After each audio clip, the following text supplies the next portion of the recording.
একটি সাপ একজন পীর সাহেবের কাছে গিয়ে বলল, আমি সবাইকে কষ্ট দিয়ে থাকি, অপরাধ করেছি, আল্লাহ তাআলা কি আমাকে ক্ষমা করবেন? পীর সাহেব তখন বলল, অবশ্যই ক্ষমা করবেন, তবে শর্ত হলো তুমি এখন থেকে আর কাউকে দংশন করতে পারবে না। সাপ বলল, ঠিক আছে, আমি তওবা করছি, আর কোনোদিন কাউকে দংশন করব না। কয়েকদিন পর সাপটাকে একটা ইঁদুর কামড় দিয়ে শরীরের গোস্ত ছিঁড়ে ফেললো, কিন্তু সাপ ইঁদুরটাকে কিছুই বলল না। সে ধৈর্য ধারণ করলো।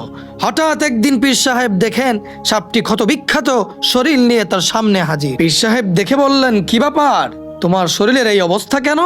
সাপটি বলল, হুজুর, এসব হচ্ছে আপনার কাছে মুরিদ হবার বরকত। একটা ইঁদুর এসে আমাকে কামড় দিয়ে গোস্ত নিয়ে ফেললো, কিন্তু আপনার নিষেধ আছে বলে আমি তাকে দংশন করিনি। পীর সাহেব বললেন, আরে বেকুব, আমি তো তোকে দংশন করতে নিষেধ করেছি, ফোঁস করতে তো আর নিষেধ করি নাই। একবার ফোঁস করে দেখতি ইঁদুরের 14 গোষ্ঠী সহ বর্ডার ক্রস করে দেশের বাইরে চলে যেত।